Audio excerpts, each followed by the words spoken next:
In this module, we're going to give you a brief overview of the entire course of financial engineering and risk management. We'll introduce the ideas of financial markets, financial products, what do financial markets and financial products do for you. We'll introduce the ideas of the main problems in financial engineering and how these relate to the different issues that come up in practical applications of financial engineering and risk management. Why do we need financial markets? Financial markets enable efficient allocation of resources both across time and across states of nature. What do you mean by across time? What we mean is that you have income available today, but you want to allocate that income for some time in the future. You have income available today, but tomorrow the states of nature are uncertain. You don't know whether you would have income available there. You don't know what your costs are going to be in the future. Depending upon various events happening, you might need more or less amount of funds.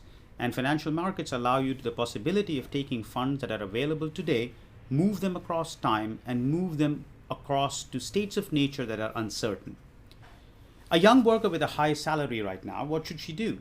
If there are financial markets available, she could invest in stocks and bonds to finance retirement, home ownership, education, and so on. If there were no financial markets available, she would have to, such as a home, car, and so on.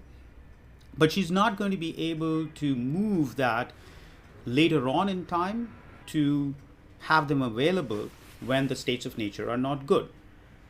This idea of states of nature actually becomes more clearer if you consider the example of a farmer producing oranges.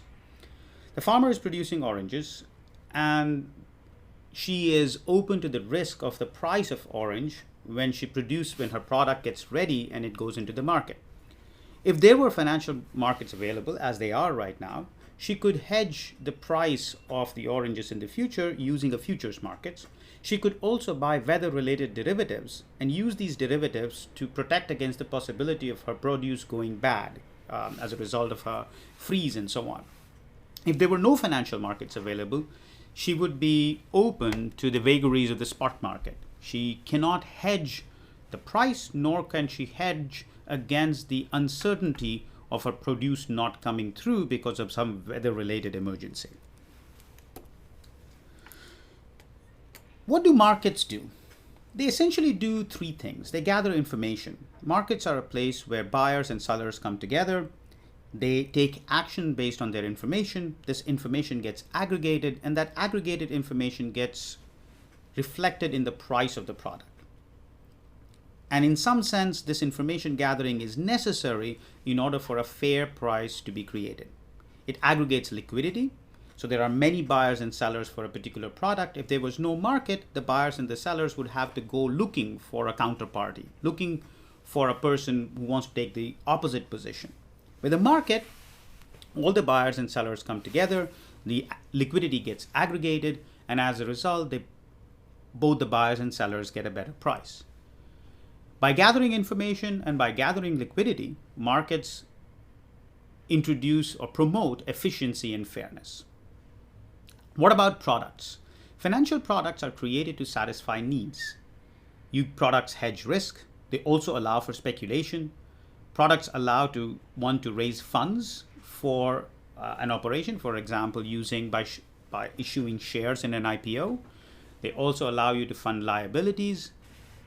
Financial markets can be modeled in several different ways. There are two standard market models that are out there. One of them is called a discrete time model, in which time goes forward in discrete steps. There are single period discrete time models and there are multi-period discrete time models. The other class of model is called continuous time models. Continuous time models, time does not advance discretely but in a continuous fashion. The pros and cons of discrete time models are as follows. The good thing about a discrete time model is that it's simple. We can introduce all important concepts with very easy mathematics, much less sophisticated mathematics than is necessary for the continuous time model. The problem with discrete time models is there are no closed form solutions possible. The solutions are not as elegant as those available for continuous time models, and one has to resort to numerical calculations. This used to be a problem when computation was hard and you couldn't do sophisticated computation on simple machines. But as the price of computers have been coming down, people have tended to move more and more into discrete time models because they are simpler. You can introduce all kinds of interesting effects and compute them rather than trying to look for a closed form solution. The focus of this course will be on discrete time multi-period models. We want to keep the mathematics simple and yet be able to introduce all the concepts that are necessary for you to understand financial engineering and risk management. There's a little bit of a caveat.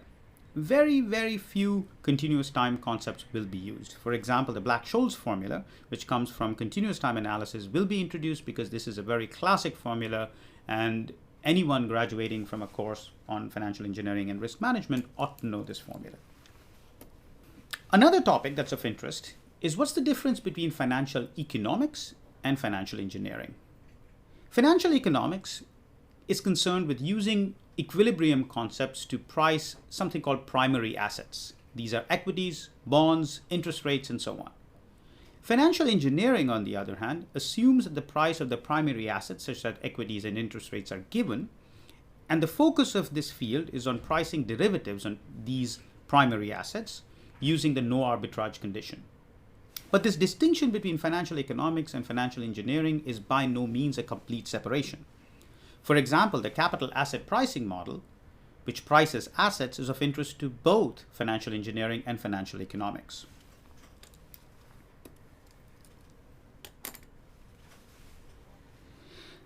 There are three central problems of financial engineering: security pricing, portfolio selection, and risk management. The main focus of security pricing is to price derivative securities such as forwards, swaps, futures, and options on the underlying primary securities using the no arbitrage condition. The focus of portfolio selection is to choose a trading strategy to maximize the utility of consumption and final wealth. It turns out that portfolio selection is very intimately related to security pricing, and this will become clearer as we go through the course. Single period models such as Markovitch portfolio selection are very widely used in industry. Multi-period models are much harder but starting to get more traction. There's also the issue of pricing and using real options, such as options on gas pipelines, oil leases, and mines. These are also part of a portfolio selection strategy. The third important topic is risk management, and the goal of this area is to understand the risks inherent in a portfolio. Here, we are not trying to choose a portfolio. The portfolio is already given. We just want to stress test the portfolio to understand how it performs in different market conditions. The important topics that come up in risk management are tail risk, which is the probability of large losses. Two risk measures that have become very important for tail risk are the value at risk and the conditional value at risk. These two risk measures were introduced for risk management but have started to become much more important for portfolio selection as well. Financial engineering has led to some very interesting problems in applied math and operations research. For example, how does a company manage its operational risks using financial products? This is a marriage between supply chain management on one side, which is one of the core ideas in operations research, and financial engineering on the other side, which talks about risk management and portfolio selection. You bring the two together, and now you have the possibility of hedging operational risks, which have got nothing to do with financial engineering per se, and combining them with financial products to get an idea of how one could hedge the risk across different areas. Here is a sample short rate lattice. It starts off with the short rate, or 0, 0, being equal to 6%. And then the short rate will grow by a factor of u equals 1.25 or fall by a factor of d equals 0.9 in each period. It's not very realistic. These interest rates, as you can see, grow quite large here, and given the current economy, global economy, where interest rates are very low, this example wouldn't be very realistic. But it is more than sufficient for our purposes. In fact, it's good to have such a wide range of possible interest rates, as it makes it easier to distinguish them in the examples that we'll see in the future.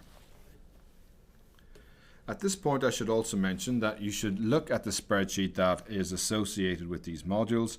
The spreadsheet, you'll see this particular example there, and we're going to be using this example throughout this section to price various types of fixed income derivatives. We're going to be looking at caps, floors, swaptions, options on zero coupon bonds, and so on. So we're going to use this particular short rate example as our model in all of these pricing examples. So the first thing we're going to do is we're going to see how to price a zero coupon bond that matures at time t equal to 4. So if we want to do that, we're going to use our risk-neutral pricing. Our risk-neutral pricing result, if you recall, states that ZT over BT is equal to the expected value, conditional on time t information, of ZT plus 1 over BT plus 1. And this is our risk-neutral pricing identity for securities that do not pay coupons or do not have intermediate cash flows. And certainly that is true of a zero coupon bond. If you recall, a zero coupon bond does not have any intermediate cash flows. It only pays off its face value at maturity. In this example, maturity is at t equal to 4. This face value is 100, and this indeed is, if you like, using our notation for zero coupon bonds, Z44. So what we're going to do is one way to price the zero coupon bond is to use this expression here by just working backwards in the lattice one period at a time. We know Z44, it's 100 at maturity. The bond is worth 100. So let's work back and compute its value at time t equals 3. Well, to do that, we can just use this expression. We know that Z3 over B3 will be equal to the expected value of Z4 over B4. So we can actually work backwards to do this, or in other words, another way of saying this, and we saw this as well before, this is equivalent to saying that ZT is equal to the expected value at time t of ZT plus 1 over 1 plus or t. And so in fact, it's this version that we're going to use. We're going to work backwards, computing the value ZT at every node by discounting and computing the expected value one period ahead. So that's all we're doing here. So for example, the 83.08 that we've highlighted here is equal to 1 over 1 plus the short rate value at that node. And if we go back one slide, we'll see the short rate value at that node was 9.38%. So that's where the 0.0938 comes from here. And then it's the expected value under Q of the value of the zero coupon bond one period ahead. There are two possible values, 89.51, 92.22, and that's what we have here. So we just work backwards in the lattice one period at a time until we get its value here at time 0. And this is Z04, the time 0 value of the zero coupon bond that matures at time 4. Having calculated the zero coupon bond price at time 0, we can now infer from that the actual interest rate that corresponds to t equals 4. In particular, if we assume per period compounding, and we let S4 denote the interest rate that applies to borrowing or lending for 4 periods, then we know that 77.22 times 1 plus S4 to the power 4 must be equal to 100. And so, of course, we can invert that to get that S4 is equal to 100 over 77.22 all to the power of 1/4 minus 1. And so that's how we get S4. So there's always a one-to-one correspondence between seeing the zero coupon bond prices and seeing the corresponding interest rate. Therefore, it means that we can actually compute all of the zero coupon bond prices for the 4 different maturities. So we can compute the zero coupon bond price for maturity t equals 1, t equals 2, 3, and 4. And from this, we can actually back out the actual interest rates that apply to these periods. So for example, and so we will get a term structure of interest rates that looks like the following. We have t down here, and we've got the spot rate, ST here, and maybe we'll see something like the following, or maybe it's an inverted curve. But this point here, so for example, T1, that point corresponds to there, and it corresponds to some spot rate ST1 there. So we can actually use this model to price all of the zero coupon bonds, and from all of these zero coupon bond prices we can invert them, as I did in the previous slide, to get the term structure. The term structure is the term structure of interest rates. We can see what interest rate applies to each time t.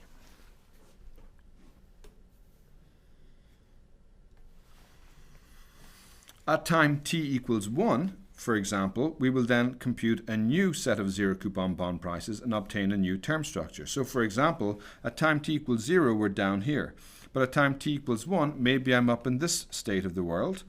So if I'm up in this state of the world, I could recompute the term structure of interest rates. I could do that by pricing all of the zero coupon bonds at this point, I'm going to get a different set of prices to the set of prices I had at time t equals 0, and I can invert this new set of prices to get a new term structure, and maybe that new term structure will look different. Maybe it will look something like this. So I will get a new term structure at time t equals 1. Moreover, the term structure I see will depend on whether I'm up here or down here. So what we've actually succeeded in doing is defining a stochastic model or a random model for the term structure of interest rates by just focusing on the short rate. So the short rate RT is just a scalar random variable or a scalar process. By focusing on modeling the short rate as we've done, we've actually succeeded in defining a stochastic or random model for the entire term structure. And that's actually a very significant point to keep in mind when working with these short rate models.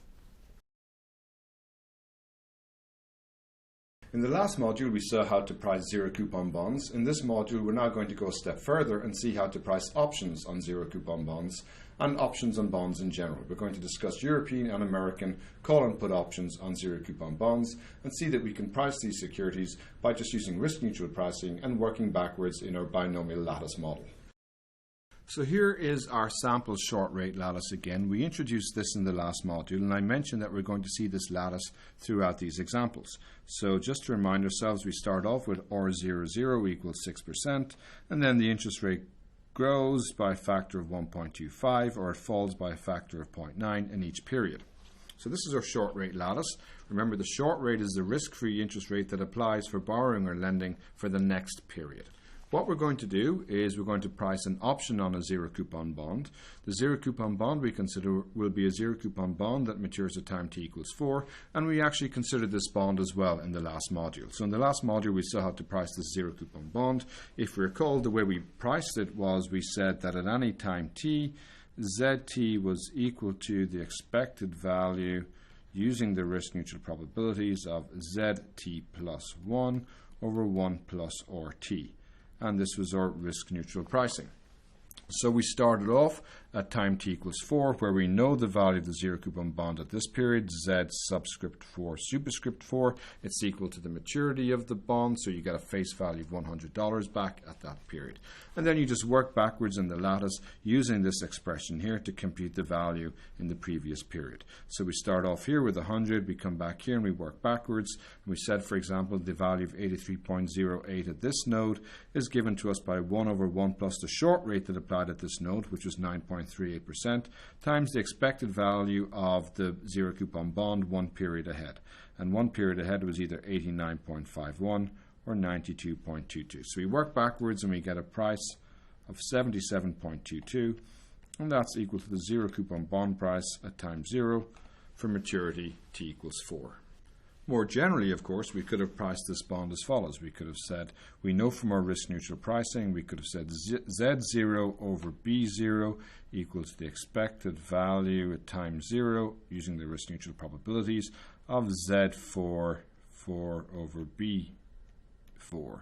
So if you recall, this was our risk neutral pricing expression for any security that did not have intermediate cash flows, and certainly a zero coupon bond is such a security. We know that B0 equals 1, so in fact we would just get that Z04 is equal to the expected value at time 0 of Z44 over B4. So this translates to Z04 equals the expected value of 100 divided by B4.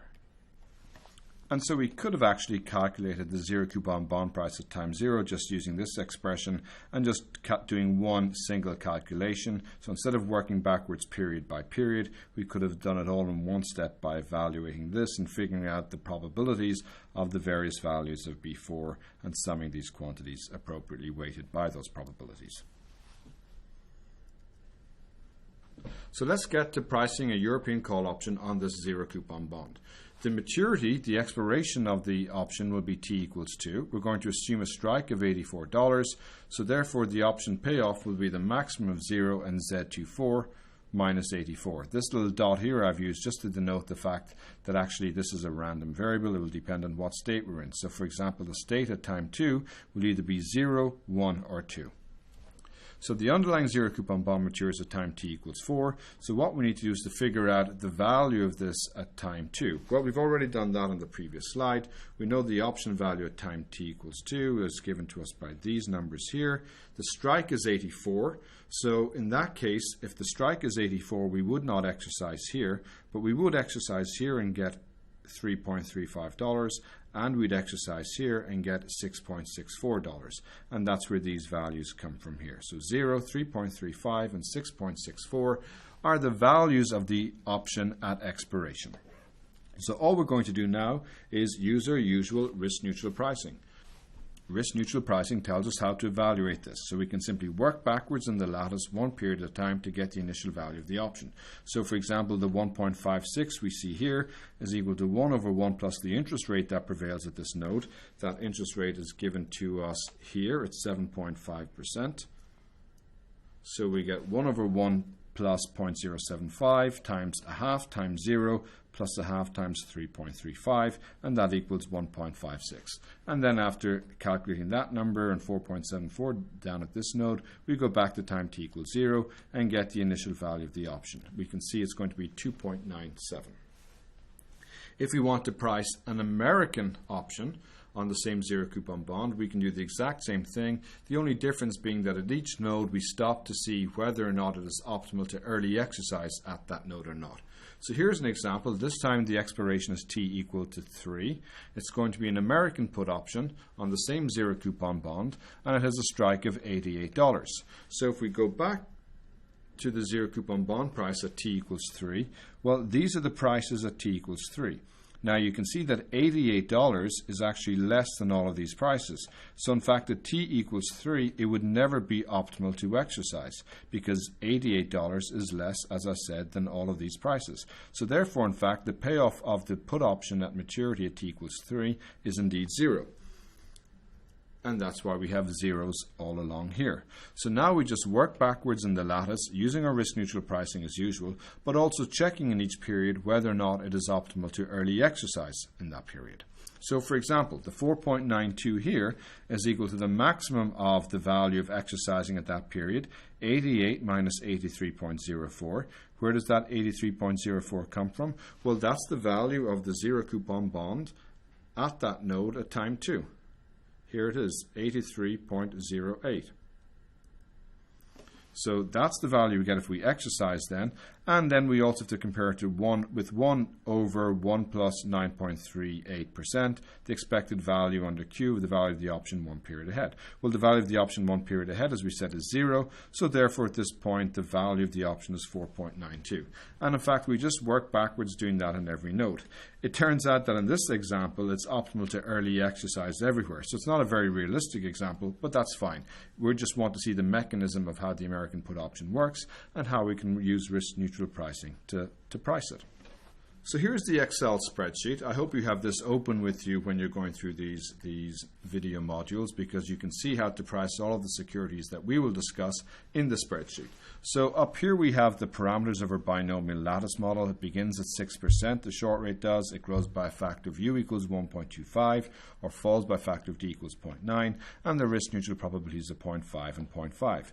So what you can see here is the first lattice we've built is the short rate. It starts off at 6%, and then it grows by a certain amount or falls by a certain amount. This cell is in bold because by getting the correct formula into this cell, I can actually copy this cell forward and across throughout the lattice to populate the rest of the cells. So this is our short rate. If I want to price the zero coupon bond, I come over here. I know the value of the bond is 100 at maturity, which is why I have 100 in all of these cells. And then I want to apply risk neutral pricing backwards in the lattice. So here I've highlighted in bold this cell because this is the cell where I enter the formula, and then I can drag and copy this formula back through the rest of the lattice to get the zero coupon bond prices at every node. So I get the value of 77.22, which we've seen before. Over here, down here, I compute the price of the American zero, of the American option on the zero coupon bond. Over here, I compute the value of the European call option on the zero coupon bond. So you can see again, we've highlighted in bold the cells, the important cells where you should input the Excel formula. Once you've got that in there, you can drag and copy that formula to the other cells. So this is the spreadsheet where you can see how to both construct the short rate lattice, price zero coupon bonds, and compute European and American option values on those zero coupon bonds.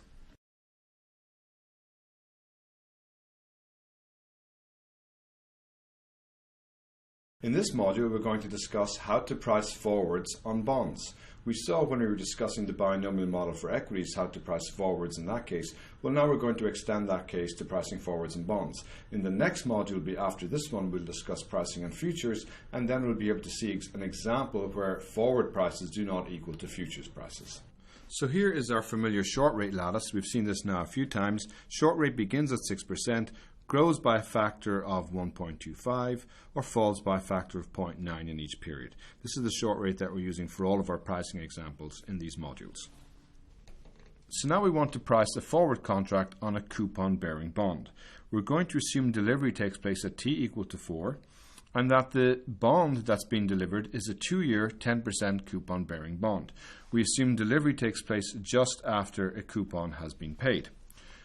So how are we going to price this? How are we going to compute the forward value? Well, we're going to use risk neutral pricing, and we're going to use what we know about risk neutral pricing. So we know the following.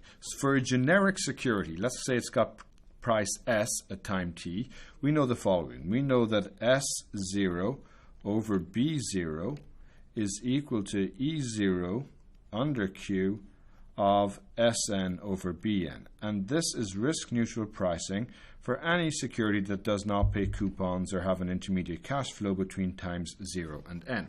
So this is what we want to use to price our forward. How are we going to go from here down to here? That's the question. Well, it's actually very simple. First of all, remember we assumed that B0 is equal to $1. If it wasn't, if B0 was $100, then Bn would be Bn times 100, and we could divide across by the 100 and get back to the case where B0 equals $1.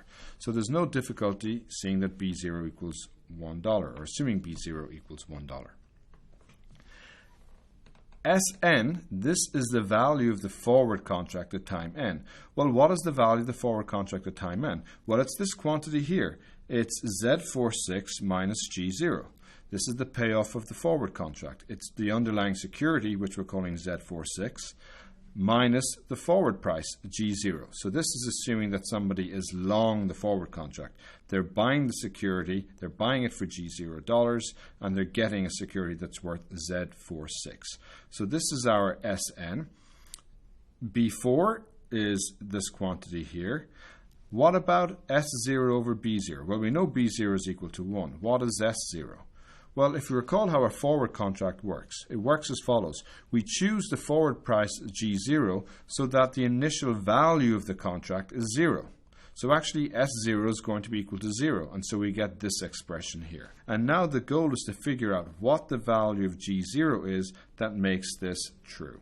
Well, that's straightforward. This equation implies that the expected value at time 0 of G0 over B4 is equal to the expected value at time 0 of Z46 over B4.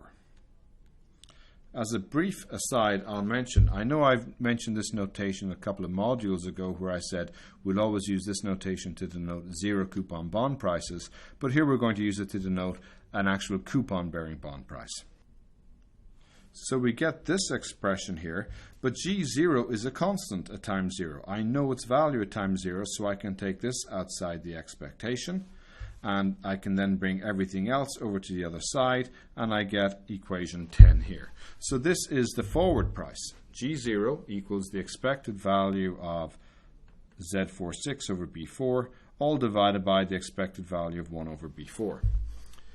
Now, if you recall, the expected value of 1 over B4, this is simply, this quantity down here is simply the time 0 price of a zero coupon bond that matures at time 4 and that has face value of $1. This comes from risk neutral pricing again. So this is Z04, and we actually calculated this in the last module. it's actually $77.22 if the face value is $100. If the face value is $1 as we have here, then its price is 0.722. So we actually know the denominator of this expression here. So that means we only need to focus on evaluating the numerator, this. And this is actually very easy to do using our backwards induction or working backwards in the lattice. Let's see how we do that. So to compute Z46, what we will do is we'll work backwards in the lattice from time t equal to 6. So at time t equals to 6, we know that the value Z66 is 110. And it's 110 because at maturity you get the face value of 100 back, but you also get the 10% coupon, which corresponds to $10. So the total payoff at t equals 6 at maturity of the underlying bond is 110. And now we just work backwards at each period to try and find out the value at t equals 4. So for example, the 98.44 here is equal to 1 over 1 plus 0.1055. That is the short rate that prevailed at time t equals 4. So we can see this if we go back to this period here, so 10.55. Times the expected value of the bond 1 period ahead. The bond 1 period ahead will either be 107.19 with probability a half or 110.46 with probability a half. So that's how we get 98.44. Note that we did not include the $10 coupon at this time because we said that the forward contract delivers the bond just after the coupon at this period has been paid. So that's why we don't include the $10 coupon at this period. In contrast, when we're computing the value at t equals 5, we actually would include the $10 that's paid at this period because that actually is a payment to the bond. So we would actually say that the 102.98 equals $10 plus 1 over 1 plus the interest rate of this note times the expected value of the bond 1 period ahead, which is 110. So doing that, we find the value of the bond at t equals 4, and it's given to us here. This is the underlying security of the forward contract. So remember, our goal is to compute the value of this. This is the numerator in the expression for the fair value of the forward price, so I need to compute this expectation here. So we know this is the value at time t equals 4, and I can just work backwards in the lattice and compute its value at time t equals 0. I get 79.83. So therefore, using the expression we have for the fair value of the forward contract, which we see, this should have been 10. So we see we're going to get 79.83 divided by 0.722, which gives us a fair forward price or an arbitrage-free forward price of 103.38. We can go to the spreadsheet that you have and we can see how these prices were calculated. So as before, these are the parameters for our short rate. So we have initial value of 6% for the short rate, and we see that over the next 5 periods it can grow up as large as 18.31% or be as low as 3.54%. Given the short rate lattice, this enables us to compute the 4-year zero coupon bond price, which we saw earlier at 77.22. Remember, we needed this in the denominator when we were calculating the fair value of the forward price. So the next step to do is to compute the value of the 10% 6-year coupon bond. So recall, it pays off at maturity of $110. This is the principal plus coupon of $10. And then we work backwards to find its value at time t equals 5, including the coupon, which is 10%. Work backwards all the way. In fact, we can actually find that the value of the 6-year 10% coupon bond at time 0 is 124.14. So we do that here, although we didn't need to do this to compute the forward price. To compute the forward price, we just needed the X coupon price of the bond. So this is the price of the bond at time t equals 4, but these prices include the $10 coupon that's paid at that period. To get the X coupon price, we just subtract $10, and that's what we do down here. So we subtract the coupon $10 in these cells, and now we can actually work backwards in the lattice to compute that quantity 79.83 that we saw, And finally, we get our value of the forward price, which is 103.38.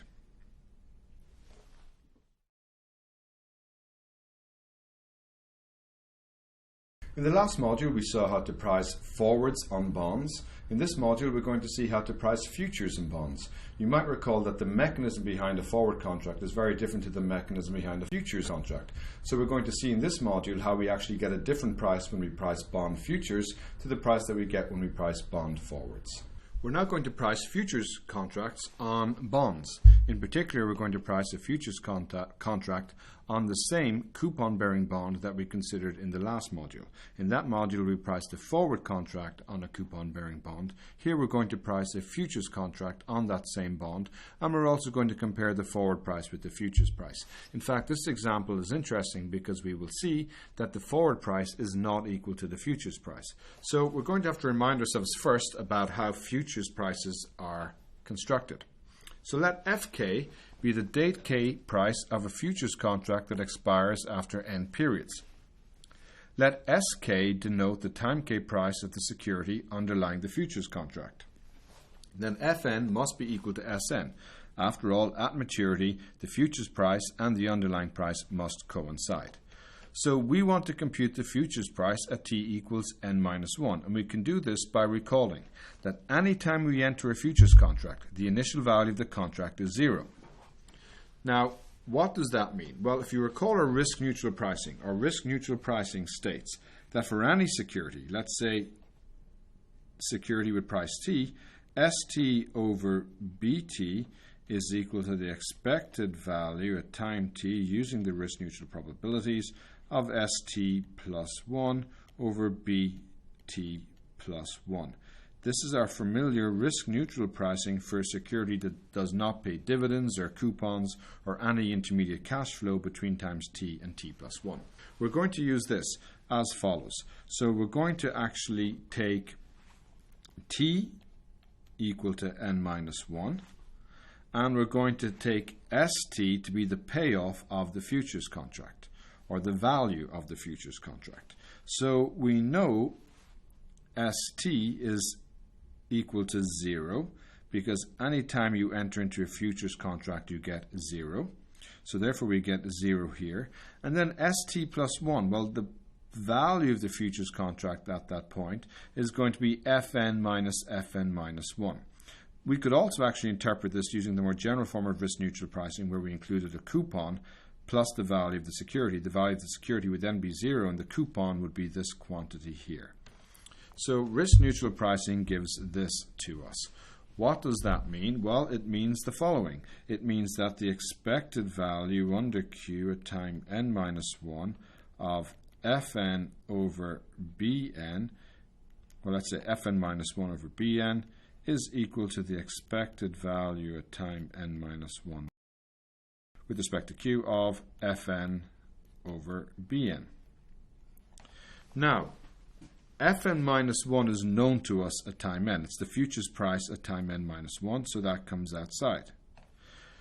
There's also a very important characteristic of the cash account. It is known to us one period earlier. So the value of the cash account at time n is also known to us at time n minus 1. So therefore this Bn can come outside as well. It will come outside here. This Bn will also come out and they will cancel. And what we're left with is that Fn minus 1 equals the expected value under Q at time n minus 1 of Fn. And in fact, we've seen this before when we were discussing the binomial model for stocks and pricing futures in that binomial model. So we get this expression here. I can iterate this, and actually I can get this expression more generally for any time k. I can get Fk equals the expected value of Fk plus 1, conditional on time k information, and we can use law of iterated expectations to get this expression here, or equivalently this expression here. Now this holds regardless of whether or not the underlying security pays coupons. If you look at how we derive this, whether or not it paid coupons does not matter. In contrast, the corresponding forward price that we saw in the last module is given to us by this expression here. So this is the value of the forward price, this is the value of the futures price, both at time 0. If, by the way, and you can see this immediately, if interest rates were deterministic, in that case Bn would be a constant. So the 1 over Bn would come out over here, 1 over Bn would come out over here, they would cancel, and I would be just left with G0 equals the expected value of Sn, which is exactly what I have here. So certainly when interest rates are deterministic, G0 equals F0. In general, interest rates are not deterministic. I cannot take the 1 over Bn outside the expectation here, and in fact these two expressions then do not agree. So now let's compute the fair value of the futures contract on the same coupon-bearing bond that we considered in the last period. We know that F0 is equal to E0 under Q of Sn, where Sn is the security underlying the futures contract. Well, in this case, the security underlying the futures contract is that 10% coupon-bearing bond that is delivered at time t equals 4, just after the coupon has been paid at t equals 4. We saw in the last module that this vector here of prices, are the prices of that 10% coupon-bearing bond at t equals 4. So therefore, we want to compute F0, which is the expected value of this payoff here. Well, we can do that easily by just working backwards in the lattice. Note, however, that when we work backwards in the lattice, we do not discount by 1 over 1 plus the interest rate, because there is no discounting going on up here. This is our fair value of the futures contract, F0, and there is no discounting in here. We're not dividing by Bn. So in particular, for example, you should see that 98.09 is equal to a half times 95.05 plus a half times 101.14. No discounting taking place when we work backwards in the lattice here. What do we see? We see a value of the futures contract to be 103.22. This is different to the fair forward price that we computed in the last module. That was 103.38. Now the numbers are close, as you would expect them to be, but in fact they are not the same. So here's an example where the forward price and the futures price are actually different. Let's go back and see why. So if you stop and think about it, you can see that F0 is a weighted average of Sn at time n, and G0 is also a weighted average of Sn at time n. And if you think of how the rates work, the interest rates work, it shouldn't be surprising that G0, 103.38, turns out to be a little bit larger than the futures price, 103.22. And that is because of the manner in which these quantities are computed. If we go to the spreadsheet again, and you've seen this already, I hope you have the spreadsheet in front of you. You see here we have the short rate lattice, we have the 4-year zero coupon bond lattice. We use that to compute the 77.22, which we used in turn to compute the forward price of the bond. These are all the calculations for the forward price. Over here we have the calculations for the futures price. So over here we have 91.66 down to 111.16. These are the same prices we used for the maturity of the forward, and they're equal to actually the value of the coupon bearing bond at time 4, but ignoring the coupon that's paid at that time. So we get these values, and now to compute the futures price, we just work backwards in the lattice, computing the price at each node. Note that there's no discounting going back when we work backwards here, and that's because Fk equals the expected value of Fk plus 1 under Q, not the expected value of Fk plus 1 discounted under Q. So we see we have our 103.22 here, and we have our 103.38 over here. So the forward price and the futures price are different. They're very close, but they are different. And this is an example showing you that forward prices and futures prices are not the same theoretically in an arbitrage-free model.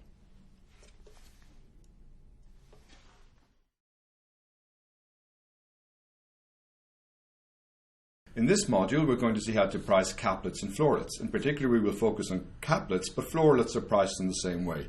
Caplets and floorlets, and more generally caps and floors, are very liquidly traded fixed income derivative securities that are found in the marketplace. So it's important that we understand how to price these securities and understand the mechanics behind these securities. A caplet is similar to a European call option on the short rate RT. It is usually settled in arrears, but a caplet may also be settled in advance. If the maturity is time tau and the strike is C, then the payoff of a caplet is R tau minus 1 minus C, the positive part. Or if you like, this is the maximum of 0 and R tau minus 1 minus C. This payment occurs at time tau. So this is what we mean by being settled in arrears. So you can think of the caplet as being a call option on the short rate prevailing at time tau minus 1 but settled at time tau. A floorlet is the same as a caplet except the payoff is C minus R tau minus 1 positive part, or as we've been writing, the maximum of 0 and C minus R tau minus 1. But again, this payoff would typically take place at time tau. A cap consists of a sequence of caplets, all of which have the same strike. So these caplets will all have different maturities, but all have the same strike. And a floor consists of a sequence of floorlets, again, all of them having the same strike, but different maturities.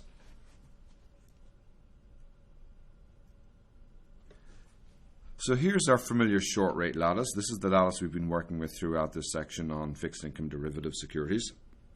We start off with 6% for the short rate, and it grows by a factor of U equals 1.25, or falls by a factor of D equals 0.9 in each period. What we're going to do is we're going to price a caplet with this model. So we're going to assume the expiration of the caplet is T equals 6. In other words, the payment actually takes place at T equals 6. We'll assume a strike of 2% for the caplet, and now we're going to go ahead and price it. But there's one thing to keep in mind here. The payoff of the caplet takes place in arrears. So for example, suppose we're at this node down here, 0.028. Now in reality, the payment that is determined at that node will take place at time T equals 6. But it is somewhat awkward to record the payment here or here, because if we were to record the payment at this point, well, we're not sure actually which node is responsible for this payment. Is it this node, 0.028, or is it this node, 0.045? So that makes the accounting just a little bit awkward. So instead what we'll do is we will actually record the cash flow, the final cash flow, at the node at which it is determined. So that is at T equals 5, but we will discount it appropriately to reflect the fact that the payment does not take place until T equals 6. And that is what we've done here. So if we look at this point, 0.015, well, 0.015 is equal to the payoff of the caplet determined at T equals 5. So this is the maximum of 0, and the short rate that prevails at that period, which is 3.54%, minus the strike 0.02. So this is the payoff of the caplet, which is determined at this node. However, it is not paid until time T equals 6, and so that is why we must discount it by 1 plus 3.54% to reflect the fact that the payment is made in arrears. So we do that for all of the nodes at time T equals 5. These are all the payments of the caplet discounted by 1 period. Once we do that, we can work backwards in the lattice using our usual risk-neutral pricing. And just to remind ourselves, our usual risk-neutral pricing takes the following form. ST is the price of whatever security we want to price, and it's equal to the expected value at conditional and time t information using the risk-neutral probabilities of ST plus 1 divided by 1 plus RT, where RT, of course, is the short rate prevailing at the node you are at time t. So this is risk-neutral pricing for a security that does not pay any intermediate cash flows or coupons.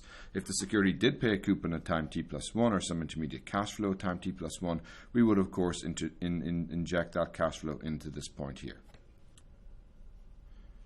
And here we can see the lattice with all of the caplet prices displayed. For example, the value of 0.021 is calculated as follows. It is simply 1 over 1 plus 3.94%. Remember, that is the short rate prevailing at this node here, 3.94%.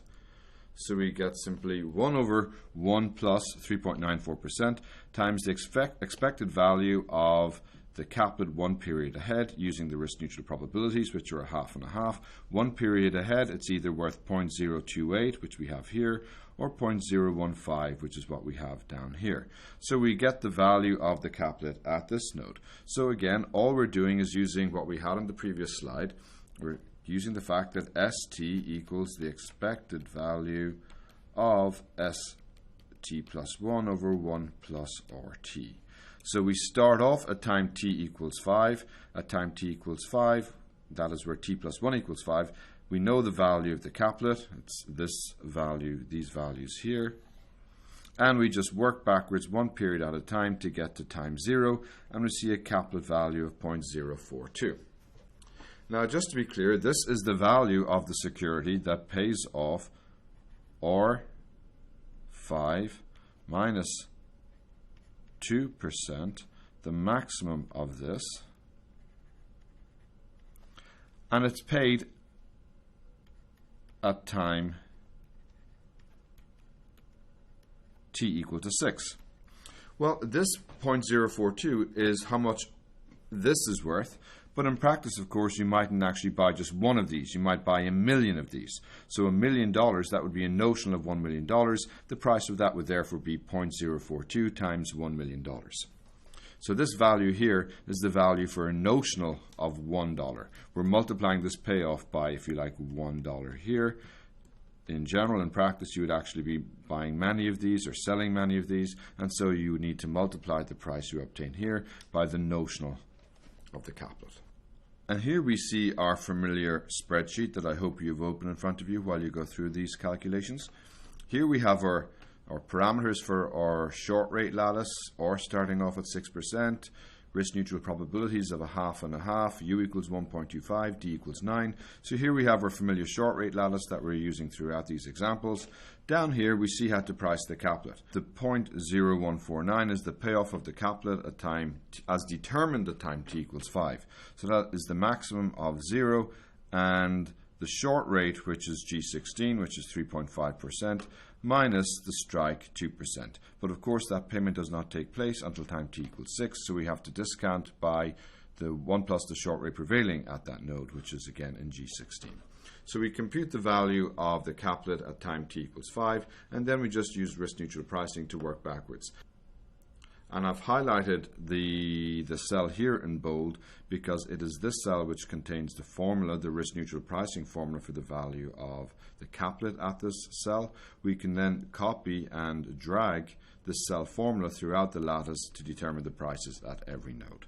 And again, we see the value of the caplet is 0.0420.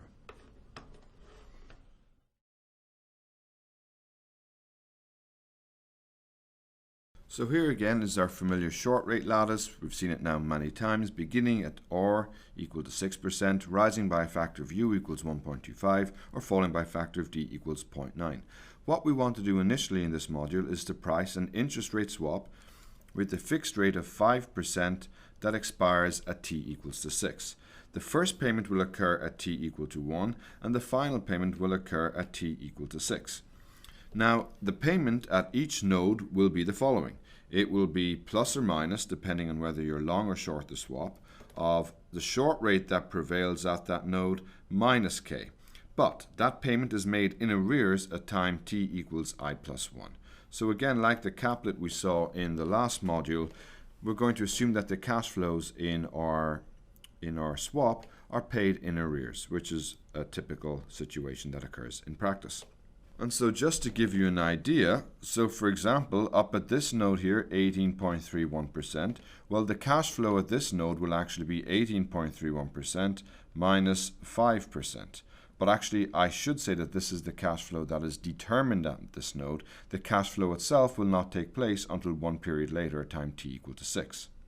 Similarly, the cash flow at this node will be 11.72% minus 5%.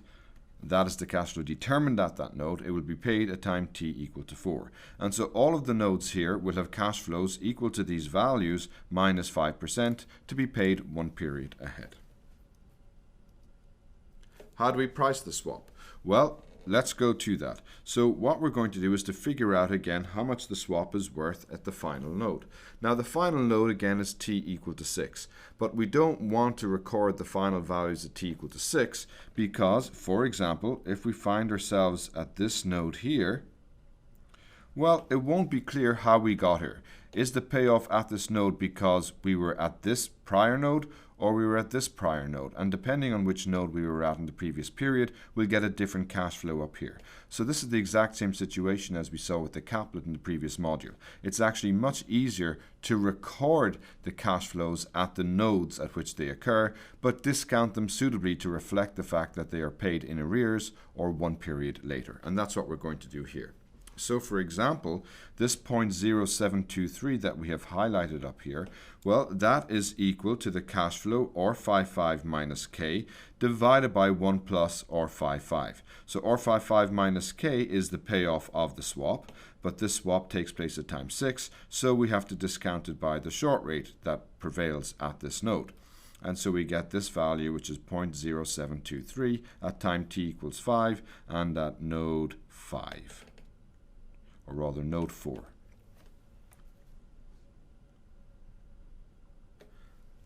At t equals 5 and state 4. Here's another sample calculation, 0.1686. So where do we get this from? Well, we're going to get that from our standard risk-neutral pricing. Maybe we should write out our risk-neutral pricing again here. So in this case, risk-neutral pricing takes the following form. Let ST be the generic value of some security that we want to price. Then we know that ST is equal to the expected value, conditional on time t information, under the risk-neutral probabilities of the payoff or the value of the security 1 period ahead, ST plus 1, but also the swap actually has intermediate cash flows, or coupons if you like. So we must also include these cash flows, CT plus 1, discounted by 1 plus or T. So this is our risk-neutral pricing, or familiar risk-neutral pricing for security that has intermediate cash flows. So this 1.686, for example, how is that calculated?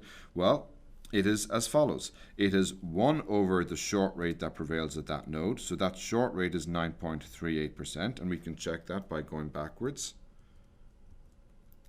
Here it is, 9.38%.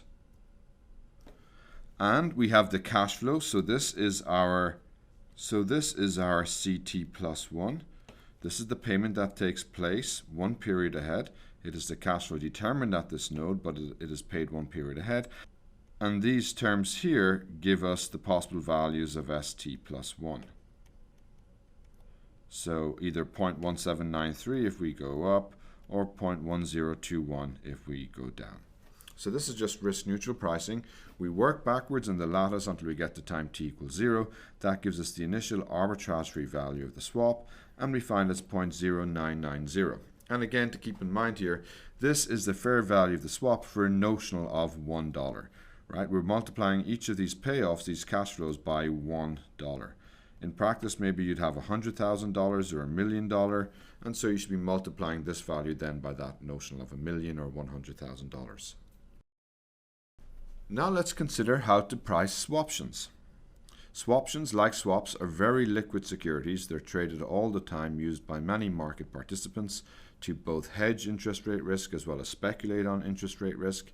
A swaption is an option on a swap. So what we're going to do is we're going to consider a swaption on the swap of the previous slide. We're going to assume that the option strike is 0%. This should not be confused with the strike or the fixed rate of the underlying swap. Remember, the fixed rate of the underlying swap was 2%. Remember, the fixed rate of the underlying swap was 5%. So we're going to assume that the option strike is 0% and that the swaption expiration is at t equals 3. In other words, the option on the swap expires at t equals to 3. Therefore, at time t equals to 3, if you own the swaption, you have the right to exercise or enter into this swap for a value or a strike value of 0. So the payoff at time t equals to 3 is going to be the maximum of 0 and S3. You will only exercise the swaption at t equals to 3 if S3 is positive. If S3 is negative, then you won't exercise, the maximum will be 0 and you'll do nothing. So how are we going to price the swaption? Well, actually it's going to be very simple. We're going to use our calculations from the previous slide, which we see here, to get the value of the swaption, or rather to get the value of the swap at t equals to 3. We're going to replace this column of prices with the maximum of 0 and this column. That will give us the payoff of the swaption at maturity, t equals to 3, and then we will just calculate the fair value of this payoff by working backwards in the lattice using risk-neutral pricing. One thing to keep in mind though, however, is that when we're working back from t equals 3 back to 0, we no longer include the underlying cash flows of the swap. And that's because the holder of the swaption does not get those underlying swap cash flows. The holder of the swaption will only get the cash flows associated with the swap if they exercise at t equals 3. And then they will get the swap cash flows for all time periods greater than t equals 3. They will not get them for the periods before t equals 3. So here are some sample calculations again. For example, so if you look at t equals to 3, this is the payoff of the swaption. So in fact, all of these values here from t equals 4 and 5 are simply the values that we see that we calculated earlier for the underlying swap. So we see 0.0512 here. Well, that's the same 0.0512 here. Down here, however, is the value of the swaption at maturity. And now this is equal to the maximum of 0 and S3. So if you recall, the only change is actually down here, because in the underlying swap value we had a negative value, minus 0.0085 at this node, but now the holder of the swaption would not choose to exercise at this node. Why would they buy something for 0 when it has a negative value? They won't do that. So they will exercise, however, at all of these 3 nodes, because at these 3 nodes the swap has a positive value. So certainly the holder of the swaption will exercise at these 3 nodes and receive these 3 payoffs. So what we have is, here are the values, the payoff values of the swaption at maturity at t equals to 3. It's equal to the maximum of 0 and S3. And now we actually just compute the fair value of the swaption by computing the value of this payoff backwards in the lattice. So here, what we're using in our risk-neutral pricing again, if you like, I won't use S here, I'll say Z. So ZT is equal to the expected value of Z t plus 1 divided by 1 plus RT. This is our risk-neutral pricing for the swaption. Note I don't have any intermediate coupon or cash flow in here, and that's because the swaption doesn't pay any intermediate coupons or cash flows between t equals 0 and t equals 3. So I just iterate this backwards to get the value of 0.0620 as being the value of the swaption at t equals 0. So here's a sample calculation.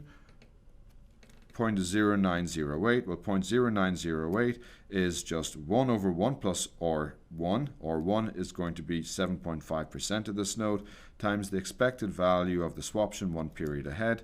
Well, the risk-neutral probabilities are 1/2 and 1/2. These are the values of the swaption 1 period ahead, 0.1286 and 0.0665, and so that's how I get 0.0908. You can see all of these calculations performed in the spreadsheet. They're very easy to do. We see again here that we have our usual short rate lattice that we're using throughout. So these are the details here. I won't go through them again. Down here we calculate the value of the swap, the underlying swap. So it has a fixed rate of 5%.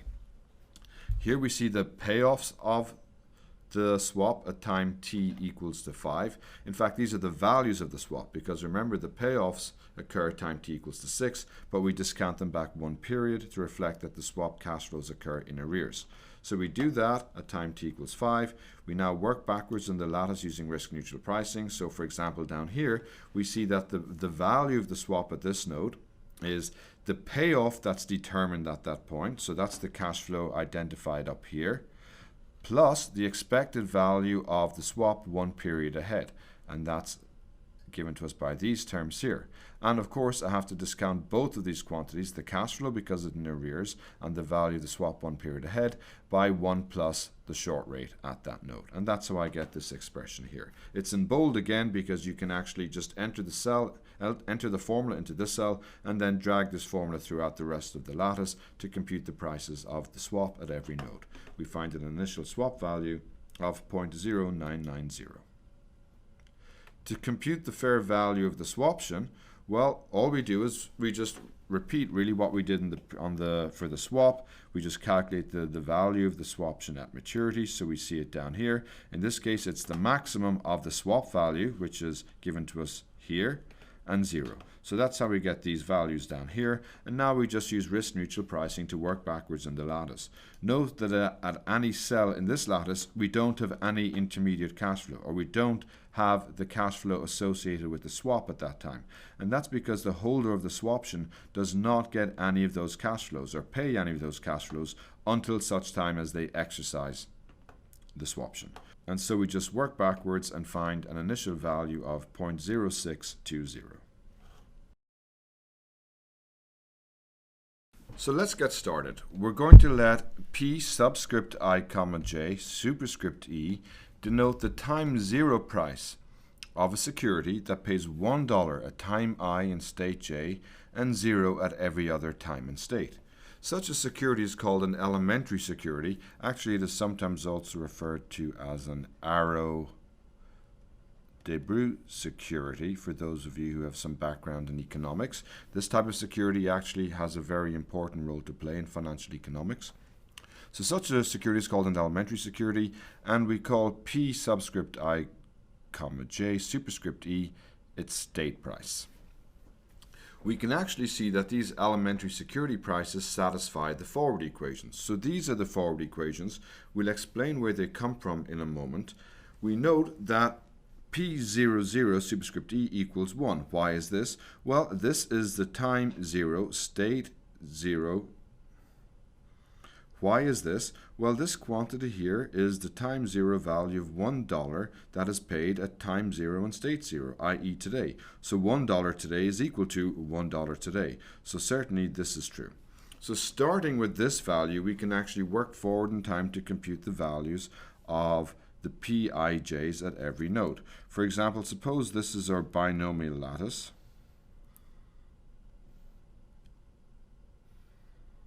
Well, we start off with knowing this value, it is 1.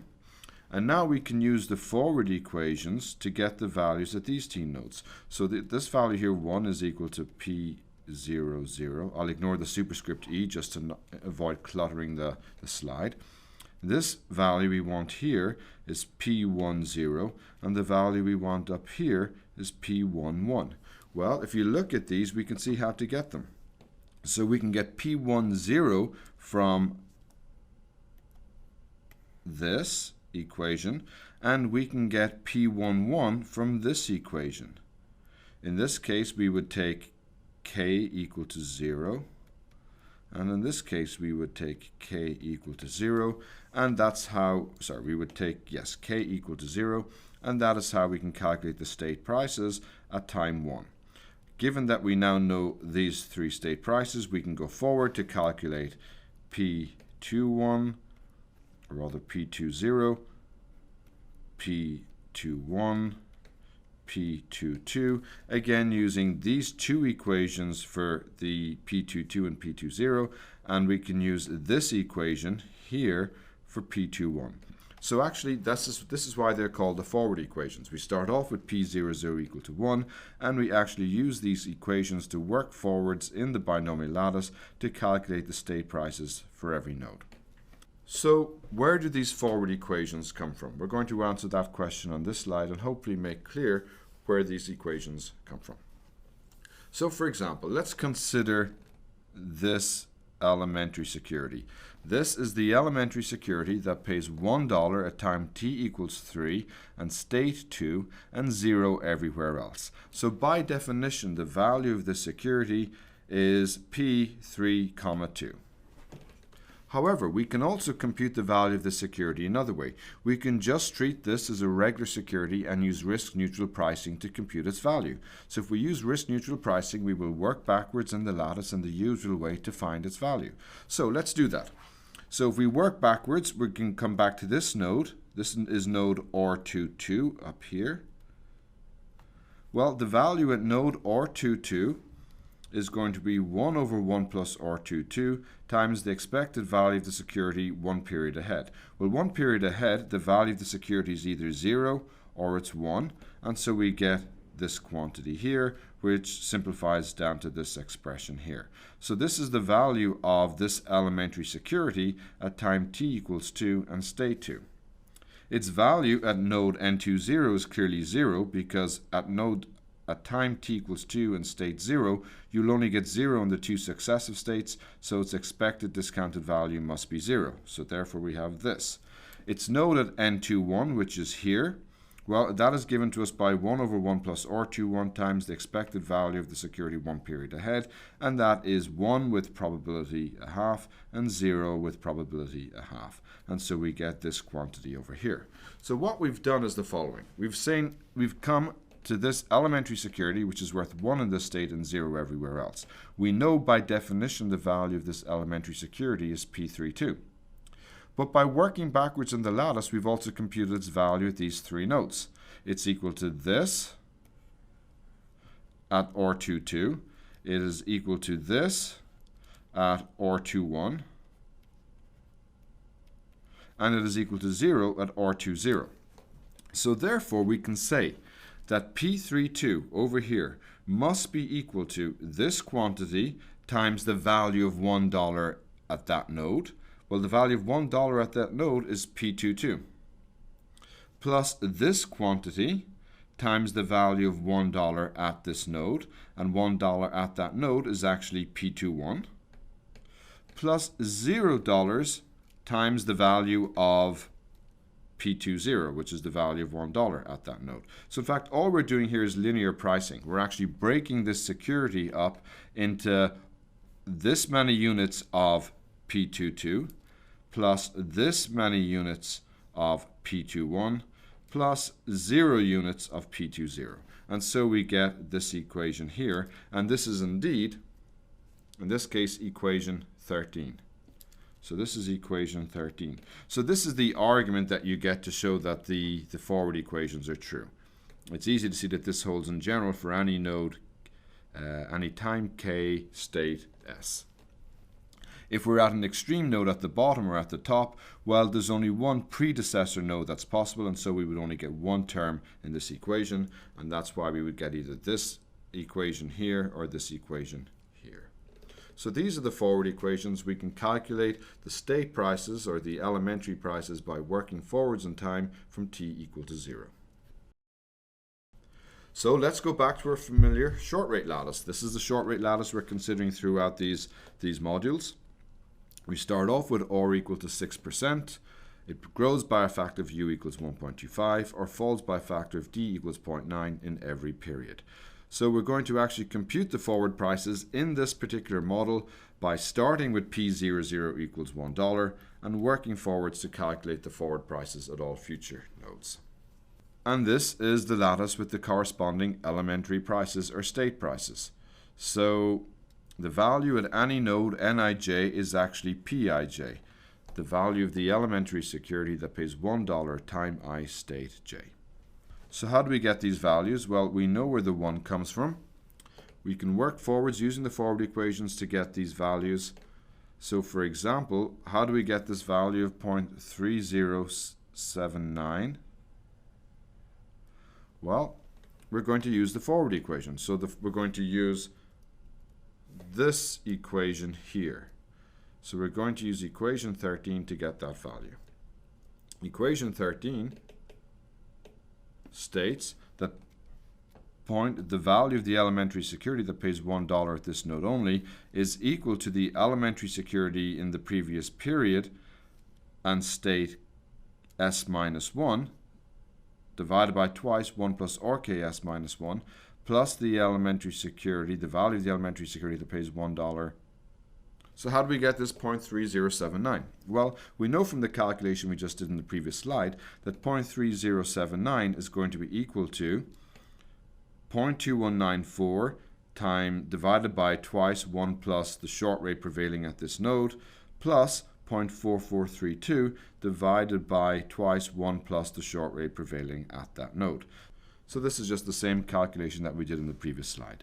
We find that 0.3079 is equal to the sum of these two quantities here. Now what can you do with these elementary prices or these state prices? Well, once you've calculated these state prices, many other derivative securities are very easy to calculate.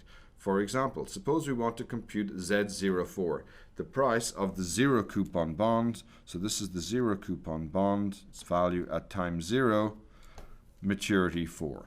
Well, with face value 100, we can compute Z04 as just being 100 times the state prices, the sum of the state prices in all of the states at time t equals 4. So what are those states at time t equals 4? Well, it is these quantities here. So remember, a zero coupon bond is going to pay $100 at this node, $100 here, $100 here, and so on. So how much is that worth? Well, that must be worth 100 times this elementary security price, plus 100 times the elementary security price for this node, plus 100 times the elementary security price for this node, and so on.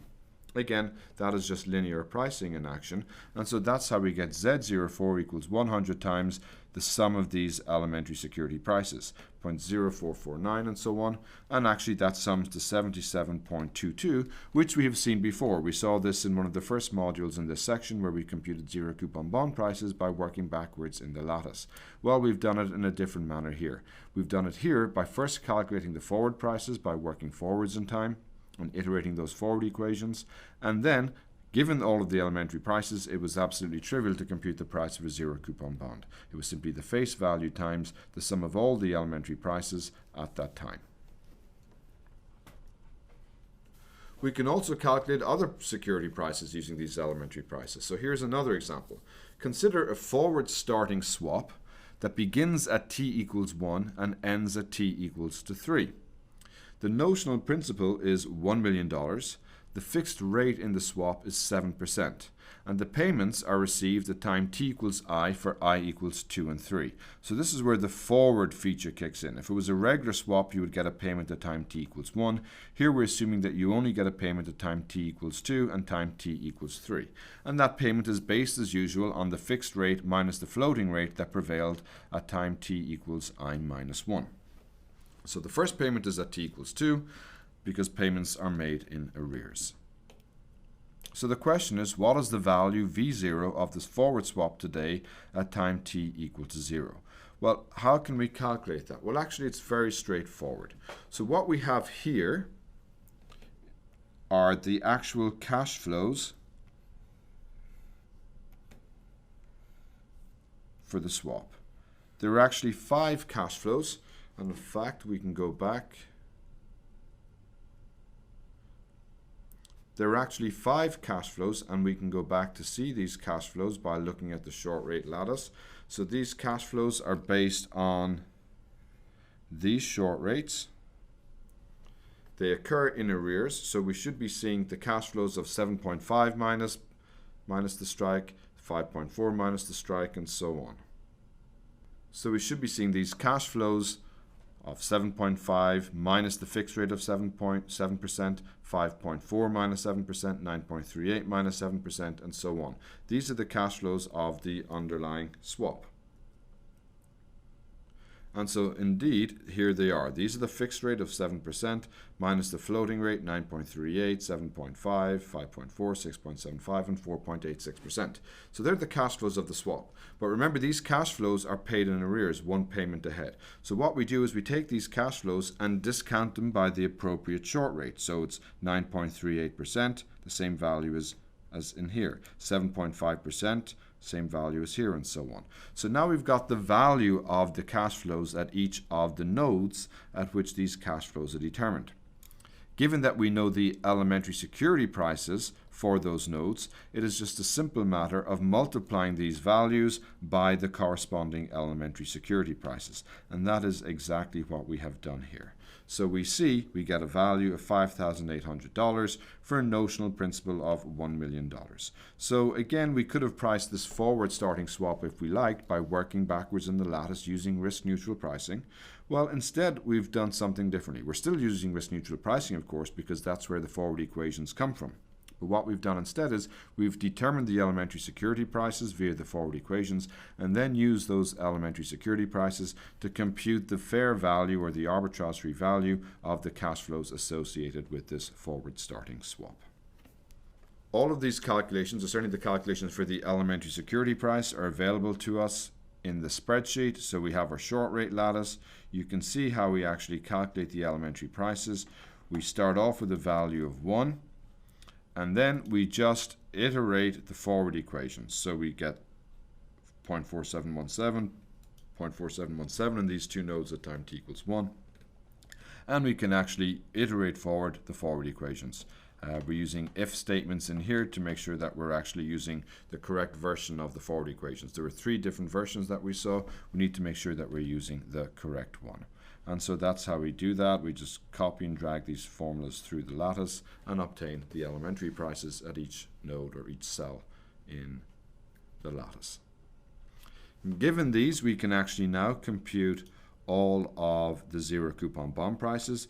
Calculating the zero coupon bond price is now absolutely trivial. We just sum the corresponding elementary prices, multiply them by 100, and that's how we get the zero coupon bond prices. So down here you can just see we're just summing the corresponding elementary prices, multiplying by 100. And then of course we can invert the zero coupon bond prices to get the spot interest rates for that maturity. So for example 6.68% we get by inverting the 77.22, assuming per period compounding. And we did that calculation as well in an earlier module. This module is the first of 2 modules on credit default swaps. In this module, we are going to introduce you to the details of what a credit default swap is, talk about on an intuitive level of how credit default swaps give you some information about the default probability and how these quantities can be used for hedging, can be used for investment, can be used for speculation, and how credit default swaps have played an important role in the financial crisis and also the sovereign debt crisis that is currently going on in Europe. The seller of a credit default swap, CDS, agrees to compensate the buyer in the event of a loan default or some other credit event on a reference entity. The reference entity could be a corporation, could be a sovereign, that's a country, in return for periodic premium payments. So the dynamics are as follows. This is what happens to the buyer. So the buyer pays periodic premiums. And what is the premium? It's some coupon rate S, which is also called the spread. D is in years, so it's a fraction of a year. So D times S is the total coupon that has been accumulated over D years. N is a notional principal. So there's a certain amount of principal that has been protected. In order to protect that principal, you have to pay a spread or a coupon S times N. It has to be paid every D fraction of the year. So every coupon payment is going to be D times S times N. And this keeps on going until some kind of a credit event happens. Maybe the corporation defaults on the bond, maybe the country is not able to make an interest payment and so on. We're going to talk about credit events later on and talk about the fact that defining whether a credit event has happened or not in itself a difficult problem. So once that credit event happens, 2 things happen. This credit event has happened somewhere in between 2 coupon payments. There should have been a coupon payment there should have been a coupon payment there. So the credit event happened right in between these 2 coupon payments. So at the next coupon payment date, the buyer has to pay the accrued interest over this interval. And I'm showing this with a smaller arrow to suggest that the accrued interest is actually less than the full coupon payment. On the other hand, the seller, the one who decided to sell the protection on this underlying credit event, after the credit event has happened, at the next coupon date, the seller has to pay 1 minus R, where R is the recovery rate, times the notional payment N.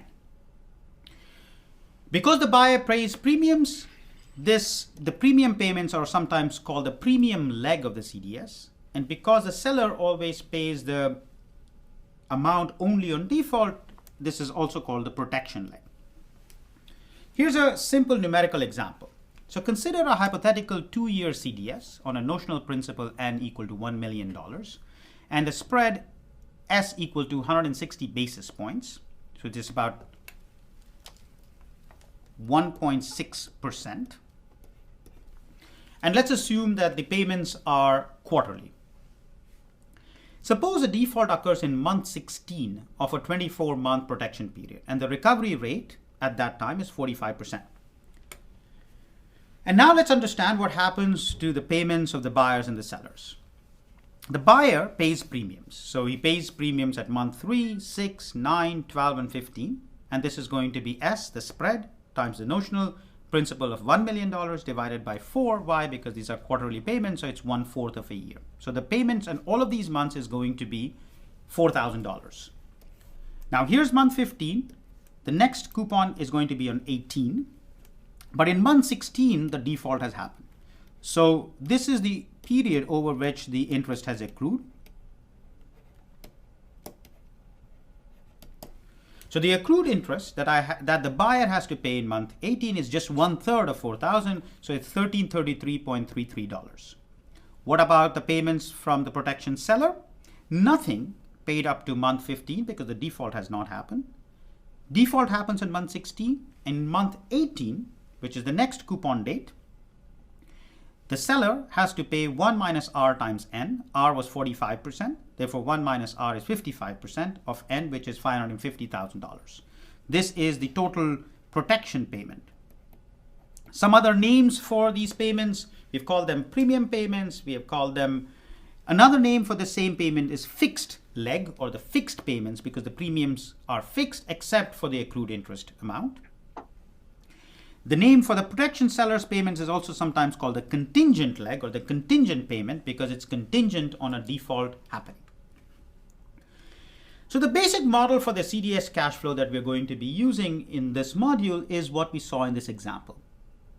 There will be a fraction delta, which is a fraction of a year, times K would be the times at which the coupon payments are going to happen. Delta typically is 1/4, that is quarterly payments, and the dates of the payments are also set.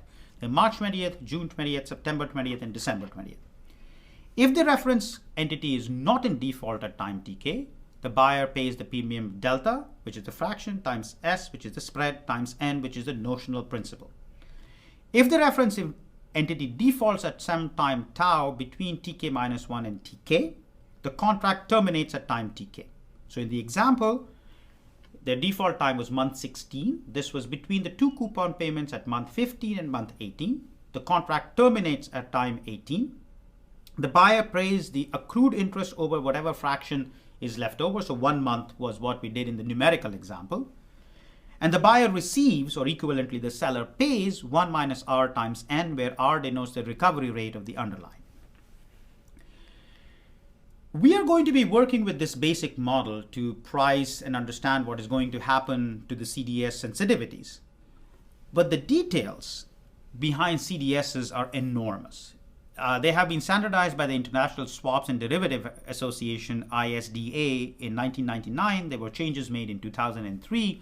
Then again, changes were made in 2009, and may yet again changes be made once if CDSs become exchange traded. And the reason there are so many different details in a CDS contract is there are many difficult issues. How does one define that a credit event has occurred? Was the interest payment just late? Did it not occur at all? It's a problem. How does one determine the recovery rate? There's often litigation, there's delays, and so on. So we're not going to be worrying about that in this module. We are going to assume that the recovery rate is somehow known, and we're going to price assuming that this recovery rate is known. But also many, many details. How is the spread set? How is it set for junk bonds versus investment grade bonds? What about countries? How is the spread set for countries? When is the coupon payment done, in advance or in arrears? How is the spread quoted? Is the spread quoted in terms of par spread, meaning the value that makes the net value of the CDS equal to 0 or some other standardized spread. All these details are important when we talk about particular CDS contracts. But in order to understand the basic mechanisms of how CDSs work, the basic model that we have introduced is sufficient and it highlights all the main features. So we're going to focus on the basic model to illustrate the details of pricing and the sensitivity to hazard rates, which are the probabilities of default. Later on, in the next module, I'm going to show you that the CDS spread, S, is approximately 1 minus R times H, where R is the recovery rate and H is the hazard rate. So for a fixed value of R, the CDS spreads are directly proportional to the hazard rate H. And the hazard rate is the conditional probability of default. So you end up getting that the conditional probability of default is approximately equal to S divided by 1 minus R. And therefore, CDS spreads end up giving you a very good handle on the probability that a particular company or a particular country or a sovereign is going to default in the next period. So here, just as an illustration, I'm showing you what happened to the 5-year CDS spreads for Ford, GM, and AIG in the first 9 months of 2008. This data up here is all in basis points. So it started around 1,000 basis points, and it started rising as the dates went by, and neither of these two companies actually defaulted, but the probabilities of default are going very high because the spreads are going high. AIG went all the way up to 3,500 basis points before coming back down because this is where the bailout event started to happen. The only idea that I want you to take away from this picture is the fact that CDS spreads react to news events. AIG was very low, and then suddenly it started to shoot up because there was feeling in the market that the default is going to happen. And using the formula that H is approximately equal to S divided by 1 minus R, we can back out what is the probability of default from the spread rates. In this slide, the y-axis is in percentages and not in basis points.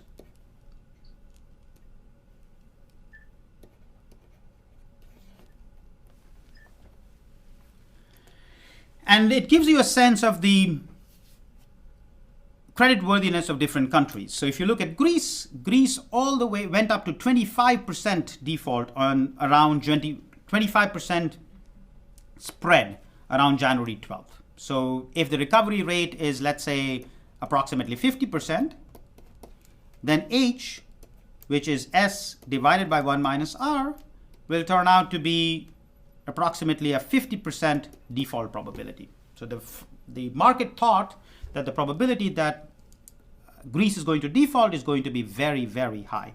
The next one over is Portugal, but it's only at around 1.5%, which is the period over here. And Germany, which is exactly flat down here, is pretty close to 0. And so in some sense, it's going to be considered the most safe or risk-free of the countries. Just to give you a sense of what the development and the applications of CDS, I'm going to trace some of the history. The development of the modern version of the CDS is credited to Blythe Masters of JP Morgan. It was created in 1994 to cover JP Morgan for the $4.8 billion credit line that it had issued to Exxon to cover the possible punitive damages in the Exxon Valdez spill. So after extending the credit line, JP Morgan protected itself by buying protection from the European Bank for Reconstruction and Development using a CDS. The CDS market since then has grown tremendously. By the end of 2007, the CDS market had a notional value of about 62 trillion. Since then, things have become better. The DTCC estimates that the gross notional amount, gross here stands for the fact that after netting of offsetting CDS agreements, the notional amount in 2012 was about 25 trillion. So 2007 was before the financial crisis, 2012 was after the financial crisis, and things have started to come down. CDSs were initially developed for hedging. They allow to hedge concentrations of credit risk privately. So take the example of JP Morgan and Exxon. JP Morgan makes a loan to Exxon. it wants to protect itself. So there are two possibilities. One, it could write the loan off to somebody else, in this case, the European Bank of Reconstruction and Development. But that would mean that it would have to inform Exxon that the loan has been written to another corporation. That might affect the relationship of JP Morgan and Exxon. Instead, you could create a CDS contract and effectively still remove that credit off of your balance sheet. You can hedge credit exposures when no publicly traded debt exists, and this is because CDSs can be written on anything pretty much, and it's a contract. It's not really a bond or a cash bond, and therefore you can use this construct to hedge against situations where bonds or publicly traded debt is not available. Although CDS can be used to protect against losses, it's very different from an insurance contract. It's a contract that can be written to cover anything. You can buy protection even when you don't hold the underlying debt. In order to buy insurance, you have to hold the underlying quantity. To buy an insurance on the house, you have to be the owner of the house. To buy insurance on a bond, you need to hold the bond. You can buy a CDS on a bond without even holding the bond. CDSs are easy to create and until recently completely unregulated. And because of these reasons, investing, and in some cases speculation, became the main application very soon. CDSs provide an unfunded way to create credit risk. So in order to take a credit risk on a particular company, you either have to buy the bond, or you have to short sell the bond. Now, short selling bonds is very difficult. On the other hand, by writing a CDS on the particular company, you can expose yourself to the credit risk. You can tailor the credit exposure to match the precise requirements. This is because CDSs are contracts and you can precisely define the contract that you want. CDSs allow you to take views on the credit quality of the reference credit. If you think that the credit quality is going to go down, you're going to buy protection. If you think that the credit quality is going to go up, then you're going to sell protection. So in both directions, you can take a view, a positive view or a negative view. Buying protection, which means that when you have a negative view on a market, is often easier than shorting the asset. So CDSs became the real easy way of taking negative bets on various corporations. Another way CDSs started to be used is to arbitrage between the reference bond and the CDS spread. So it's not coupon, but the reference bond and the CDS spreads gave another opportunity to find an investment opportunity to make the difference.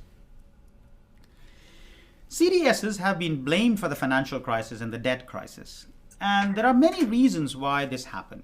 CDS positions are not transparent.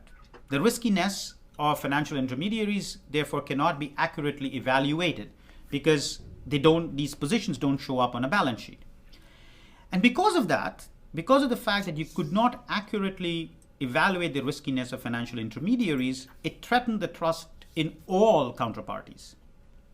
Since no one knew who faced loss when a crisis event happened, all the counterparties were suspect and entire trading came to a halt. CDS were traded on an OTC market, and because of that, it was impossible for any dealer to know what previous deals a customer had made, resulting in situations where some dealers could make lots of CDS deals without putting up enough collateral. So AIG was able to leverage its high credit rating to sell approximately $500 billion worth of CDSs without putting up enough collateral. Because it was in the OTC market and because these trades were opaque, it allowed a small number of CDS traders to take on huge amounts of risk.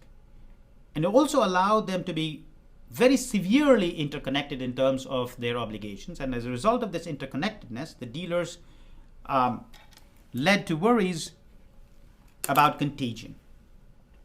CDSs also have been blamed during the financial crisis to adversely affect the cost of borrowing of a firm in a country. And recently, more so in the European debt crisis, CDS have been blamed for the fact that the cost of borrowing of countries have gone tremendously high. So the story here is that speculators purchase CDS without holding the underlying debt, sometimes called a naked CDS. Once a lot of these speculators actually start buying these naked CDS, this drives the spread higher. And when the spread goes high, because the market perceives the spread as the riskiness of a particular company or a particular country, the firms start appearing risky. And the cost of borrowing of the firm increases, the cost of borrowing of the sovereign increases, and this can lead to collapse. Various policy decisions have been made in the recent past to try to correct all of these problems, try to get CDS positions on balance sheets, trying to move the CDS at least through a clearinghouse and then to an exchange traded situation, disallow naked CDSs. Many of these are things that are in play, some of them completed, some of them are still being discussed. But CDSs have played a role and will, unless something is done, will continue to be a risky part of the economy. In this second module on credit default swaps, we're going to introduce you to a very simple pricing formula for credit default swaps. And then using this simple formula, I'm going to show you how you can price CDSs on a spreadsheet. In this module, we're going to start with a very simple CDS pricing formula. The value of the CDS to a buyer is going to be the risk-neutral value of the protection minus the risk-neutral value of the premiums. We're going to assume that the default event is uniformly distributed over the premium interval delta. So let's walk through each of the pieces that go into constructing the value for the CDS. The risk-neutral value of a single premium payment on date TK is going to be delta times S. Delta is the period, times S, which is the spread, times N, which is the notional amount, times the expected value under the risk-neutral measure at time 0 of ITK divided by BTK. Recall, ITK is the indicator function that the entity does not default, is not in default. And BTK is the cash account at time TK. So this quantity here simply is the discounted value of the event that there is no default up to time TK, discounted back to time 0 using the cash account BTK. Again, we are going to assume, as we have done in the modules corresponding to defaultable bonds, that ITK and BTK are independently distributed, and therefore I can take the expectations separately. If I take the expectations separately, I'll end up getting QTK, which is the time 0 probability that the bond doesn't default up to time TK. This quantity, which is ZTK0, is simply the expectation or under the risk neutral measure of 1 over BTK, which is nothing but the price of a zero coupon bond, which pays $1 at time TK. This can further be simplified as the discount rate up to time TK. So what's the risk neutral value of all the premium payments? Just sum this over all times K. So it's K going from 1 through N, delta times S times N, which is the coupon payment. This is the probability that this coupon has to be paid. This is the discounted value of that quantity. So the expected discounted value of the coupons is what the coupon payments are going to be.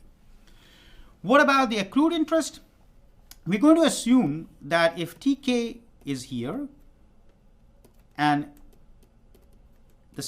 some default time tau happens, it's uniformly distributed over this. So the value of coupon that you're going to be paying would be approximately half. So that's what this quantity here is about. This is about approximately half the coupon. And this comes from the fact that we are assuming that the default is uniformly distributed over the interval TK minus 1 to TK. Now, what is the probability that the default occurs at time TK? It's ITK minus 1 minus ITK divided by BTK to discount things over. Again, just taking the expectation and using the fact that the default is going to be independent of the interest rate dynamics, we end up getting that this quantity is going to be delta Sn divided by 2, QTK minus 1 minus QTK, this is the probabilities of the two indicators, times ZTK0, which is the price of a zero coupon bond, which pays $1 at time TK. We can simplify this further and write this quantity as the discount rate.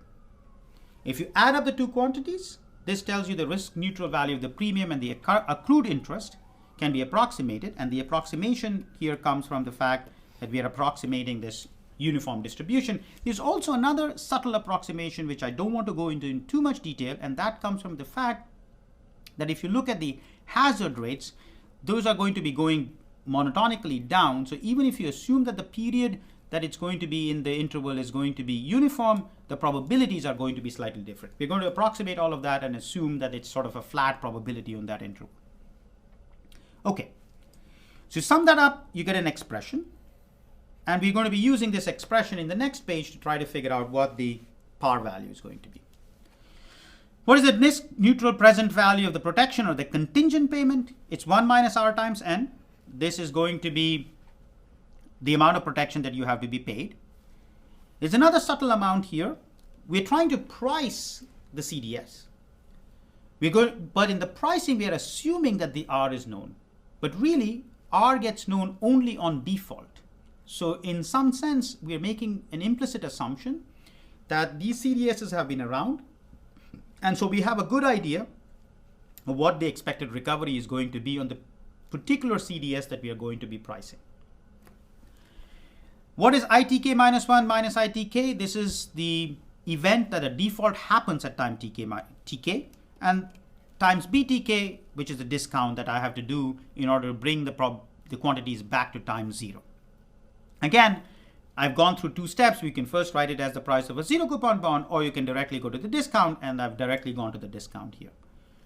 That is the quantity that is going to be the contingent payment or the protection payment. So S par, which is the par spread, is defined to be the spread that makes the value of the contract exactly equal to 0. You compare this term with that term. This term involves S, and solve for S, and you end up getting the solve for the value, the notional amount goes away. It's 1 minus r. This is protection. Down here it's premium plus accrued interest.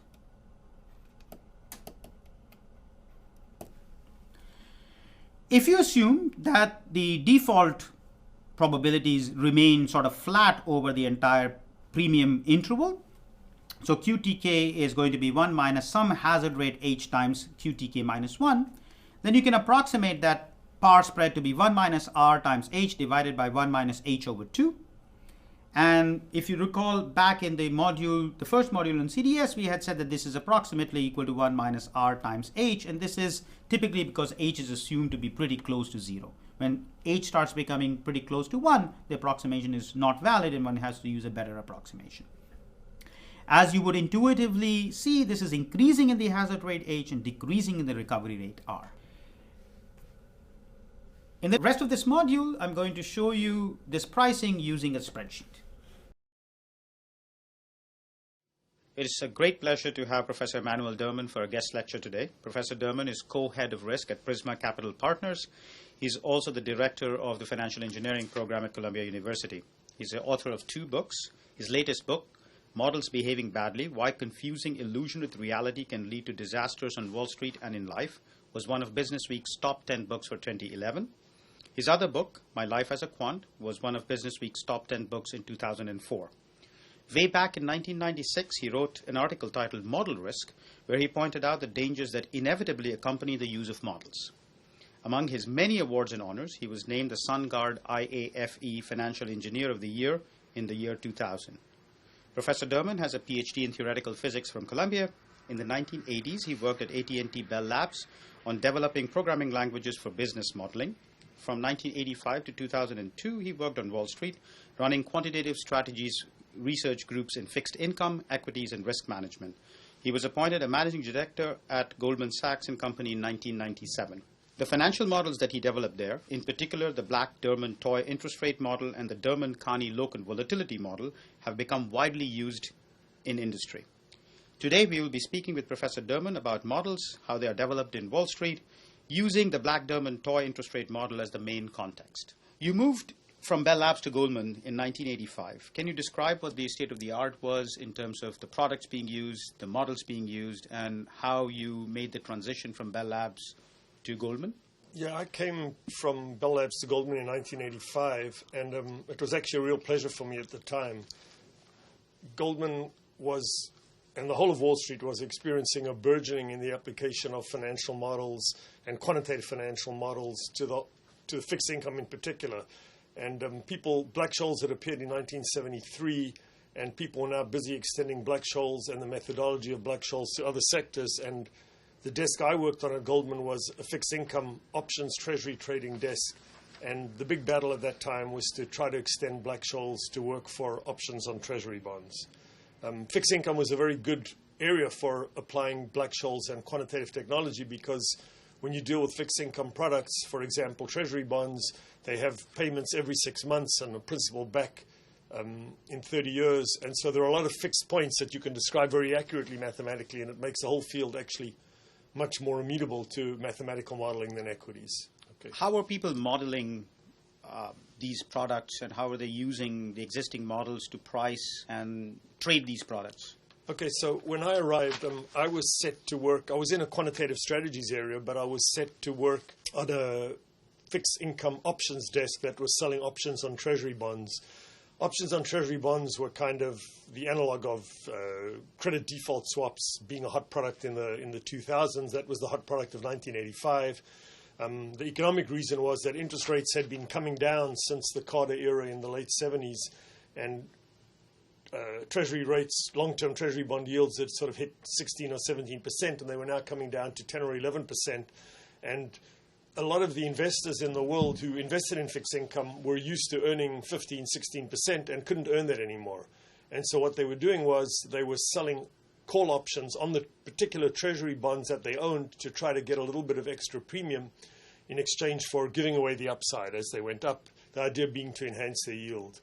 And so this was a big area of application for treasury bond trading desks and option trading desks, and for quantitative people who were trying to build models to understand these things.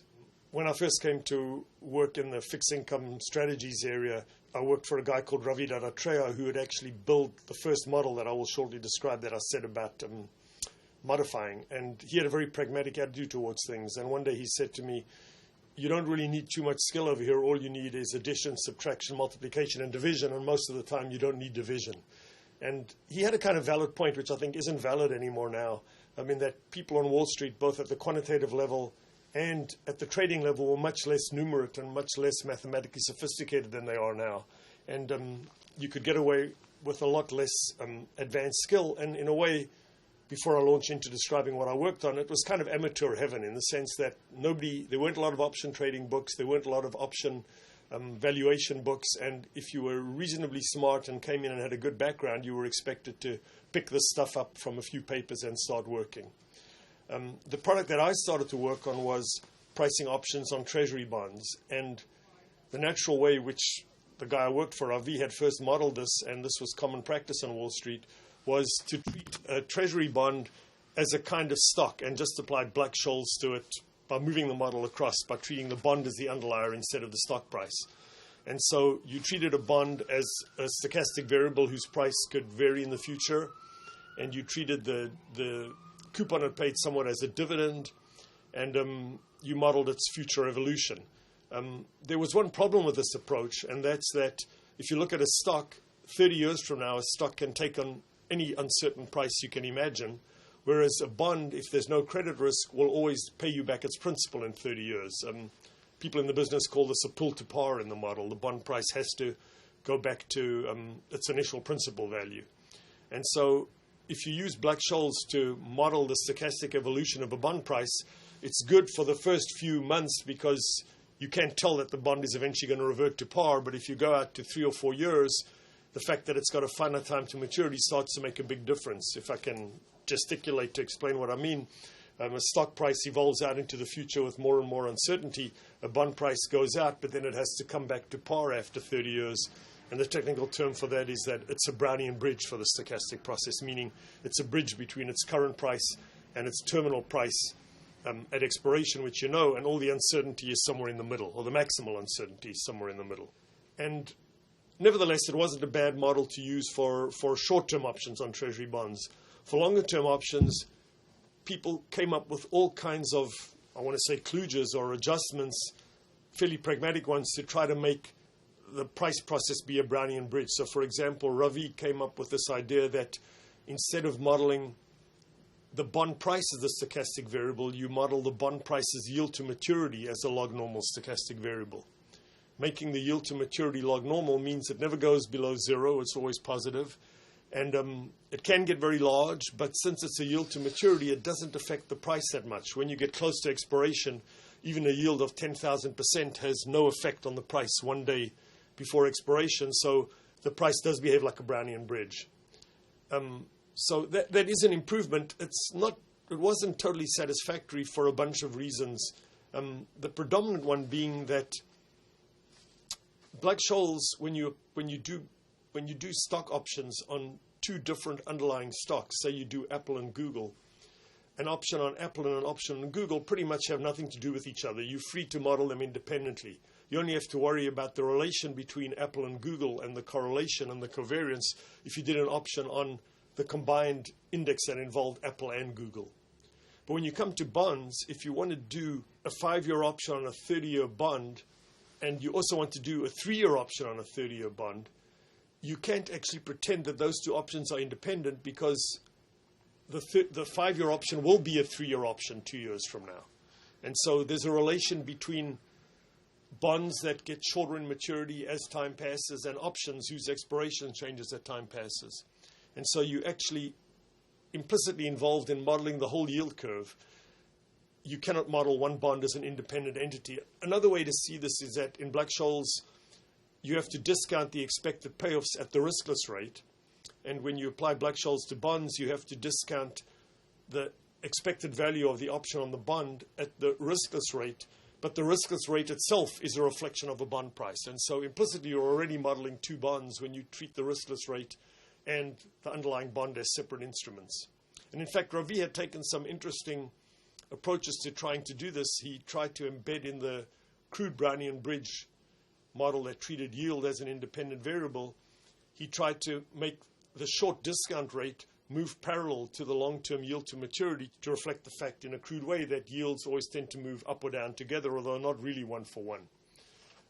So this was the way people did things. Can you describe how you, Fisher Black, and Bill Toy got into a collaboration, and how this idea of modeling short rates came to be? Yeah, so we were actually, Fisher Black and Bill Toy were actually in the equities division, which is where Fisher was located. Bill Toy worked for him. And I was in fixed income, working with the bond option desk. And I spent my first 2 or 3 months rewriting the bond option model, fixing some technical errors, trying to build a calculator, meaning a front end. There were no spreadsheets in those days, and I built a front end for people to use the model. I'd had a lot of experience at Bell Labs building front ends in Unix. And I added a user interface that actually made it very easy for salespeople to talk to clients, model a deal, save a price, talk to them the next day, modify it a little bit. And it was kind of interesting that fixing up the model helped their business, but I would almost argue at the beginning that adding a good user interface and good ergonomics helped their business much more than actually improving the model to some extent. When I finished that, they had meanwhile involved Fisher, who was obviously the world expert on options, in trying to model the whole yield curve, because we all understood pretty clearly that if you wanted to build a model for options on bonds, you actually had to model the yield curve consistently. And so they sent me to interview with Fisher, and I joined a collaboration with him and Bill Toy up in equities to try to build a better model that had no arbitrage violations and would model the whole yield curve and all options and fixed income instruments derivative on the yield curve. It was pretty clear to us that we had to start with a one-factor model, although later we actually tried to extend it to 2 factors, because Black-Scholes was a one-factor model, and we all had a sort of pragmatic idea that you start simple and add complexity later.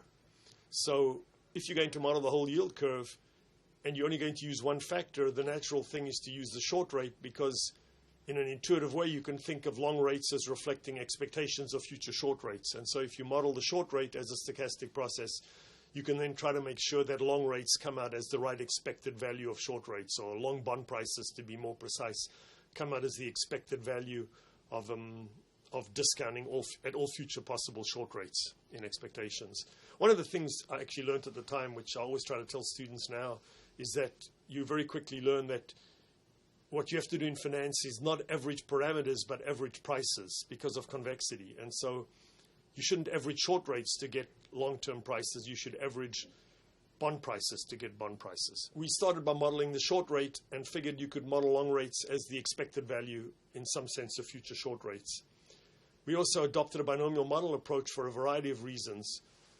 The first was it was very simple to picture, and we were all very familiar with the binomial model. The second is one of the things, even these days, I think, in trying to persuade salespeople and traders in particular to rely on a new model for business, is they have to understand it. And traders in the 1980s were not as numerate and didn't have as advanced a mathematical education as some of them do now. And so it was kind of important to us to use a binomial model because you could draw diagrams that showed what rates were doing. You could show the nodes. You could do discounting from period to period in a way that traders were very comfortable with. So for both PR reasons and because we didn't like to be too mathematically sophisticated, we decided to do everything binomially and build a computer program to do it so that we could deliver it to them as a way of doing business. So it appears that in developing the BDT model, there were lots of approximations made. There was a single factor model. You put in a second factor later on. There was also this philosophical idea that you had to somehow calibrate models to bond prices, that it wasn't a model which was going to give you all the details. Was that a conscious decision? How did you decide on that approach? Yeah, that's an interesting question because although BDT, there were two models that came out around the time we wrote our model. There was Ho-Lee, which was kind of similar in a normal framework, and we had BDT, which was a little bit more advanced and allowed you to vary volatilities, but was log normally. And log normal interest rates were more realistic than normal interest rates, which can go negative. There had actually been 10 years earlier we had a different attitude. There had actually been 10 years earlier a bunch of continuous time extensions of Black-Scholes to the fixed income world. The first one was by Vasicek, which was really quite a prescient model. And the second one was by Cox, Ingersoll, and Ross. But their aim was different. They were trying to build a model that correctly described the behavior of yield curves. And they were theoreticians, and we were actually practitioners working with a trading desk, and our job wasn't to model the yield curve. Our job was to model options on the yield curve and give realistic prices for them, for traders. And so we had to take the yield curve as a given in the same way as option traders or option prices take the underlying stock price as a given. They don't try to decide whether it's right or wrong. In the same way, we had to take the yield curve as that's the way it is, now price an option on it. So the whole question of calibration became a big issue, and maybe that's the first time in at least the modern history of building these models that became an aim. So the idea was we would build a model of short rates, but we had to make sure that when you priced all fixed income zero coupon bonds or treasury bonds on the yield curve on our model, they had to reproduce the price of treasury bonds at the instant that the option was priced, because when you priced an option, you wanted to make sure that you at least priced the underlier correctly. So this was the question of calibration. We chose a log normal distribution cross-sectionally of short rates, and each log normal distribution of short rates had a mean and a standard deviation or volatility, and we calibrated those to fit the price of a bond with that maturity by pricing the bond by discounting all the way down the tree. So it was kind of iterative. You priced a 3-year bond, you fixed everything. Then you went to 3.5 years, and you added another layer to the tree with the right mean and the right standard deviation to price a 4-year bond. And we targeted the volatility of bonds, which the traders gave us, because that was important for the option. And we targeted the yield of bonds, or the price of bonds, because that was given to you by the treasury bond market. And the idea was to choose your short rate distribution calibrated to reproduce these long yields and long volatilities. Since then, I would say that's become a pretty standard method of running all models. You know your model is not strictly correct, but you want it to reproduce the price of liquid instruments that are underliers, and you calibrate the model every day if you have to, since the financial world isn't stationary, to make it fit the prices of underliers. Right. Over the years, you've shared many interesting quotes of Fisher Black with me about modeling, about how he approached modeling, what was his overall philosophy. It would be great if you could share some of those with our students. I came from a physics background, and actually I came to Wall Street, as I said, in late 1985, and I got very excited about getting a shot in the arm about applying physics and math techniques to a new area that I hadn't done before. And I think I, like a lot of people, had this illusion that you could sort of build a grand unified theory of finance in which you would model all fixed income rates with a stochastic process and consistently price every instrument in the world and look for arbitrage opportunities. And BDT was an arbitrage-free model in its own limited one-factor way. And Fisher was actually much more pragmatic about all of this. He was quite happy to live with an imperfect financial market and have different models that weren't consistent with each other in different areas and didn't have this overarching desire to unify everything. And I only really got to that point sort of 6 or 7 years later. And I have a couple of nice quotes that he wrote in the late 80s and early 90s, which I think are reflective of his understanding of the way models work. So I have a couple of quotes from papers that he wrote. One, he says, "It's better to, quote, estimate a model than to test it. I take, quote unquote, calibration to be a form of estimation, so I'm sympathetic to it, so long as we don't take seriously the structure of a model we calibrate. Best of all, though, is to, quote, explore a model." That's the end of the quote. I think what he's saying there is fighting against the people who don't like calibration. They're people who say you're taking a wrong model and fitting it to the data with wrong parameters. And his argument was, I don't think this is gospel truth. I think I'm just trying to get a handle on how things will behave in this model. I sort of come around to the idea that you should think of all of these models as imaginary worlds that you're trying to construct, which don't reflect the real world in all its details, but may be consistent with parts of it. And you calibrate a lot of different models to the same data and see how wide a range of prices you get when you price the same instrument calibrated to the same underliers under different stochastic models. He's got another quote which I like too, even better. He says, "My job, I believe, is to persuade others that my conclusions are sound. I will use an array of devices to do this. Theory, stylized facts, time series data, surveys, and appeals to introspection." I particularly like the appeals to introspection because he's making clear that finance isn't just a science, it's a science of the way people behave and an art, and he's looking inside himself to try to get an idea of what's a sensible way that people would try to come at prices and then model that. The last quote I wanted to say is, he says, "In the world of real research, conventional tests of statistical significance seem almost worthless." I particularly like that because when people new, either students or even people who are economists come to Wall Street, in my experience, they always have great expectations for models and think they're going to be used in a way that explains the truth, and think you should test them very carefully to calibrate them, find the best model, and then use that. And the truth is, the financial world goes through regimes of change, and the same models don't work in the same period. And if you try calibrating one model to 30 years, it doesn't work because you really had to use different models at different times. And I think he kind of understood that. He was also a big believer in rationality, Fisher, in that he once wrote an internal article at Goldman that said you should pay traders not for the results that they get, but for the stories that they tell about why they made money or why they tried to make money, because you want to encourage them to think rather than to simply reward them for luck. Thank you very much.